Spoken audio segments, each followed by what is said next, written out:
ప్రభునందు ప్రియ విశ్వాసులారా, యేసుక్రీస్తు ప్రభువారు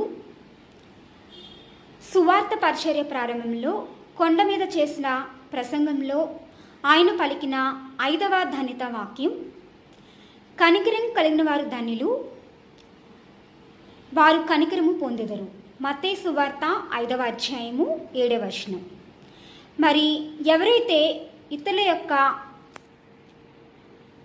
దీన స్థితిని చూసి కరుణ కలిగి వ్యవహరిస్తూ ఉంటారో, వారి సమస్యల పట్ల ఏదైనా సహాయం చేయాలి అని వారిపై జాలి చూపిస్తారో, దయ చూపించి వాళ్ళకి తోచింది ఏదైనా సరే ఇవ్వడానికి ప్రయత్నం చేస్తూ ఉంటారో, మరి ఎవరికైనా బాధ కష్టం ఉన్నప్పుడు వాళ్ళని ఓదార్చడానికి ట్రై చేస్తూ ఉంటారో, ఆ విధంగా జాలి చూపిస్తూ ఉంటారో, ఇతరుల అవస్థలు తీర్చడానికి మరి తమ వంతు సహకారం అందిస్తూ ఉంటారు. తప్పకుండా వారి యొక్క సమస్యల్లో కూడా దేవుడు జాలి, కరుణ, దయ చూపించి వారి యొక్క ప్రమాదం నుండి, కష్టం నుండి, అపాయం నుంచి దేవుడు తప్పక కాపాడుతాడు.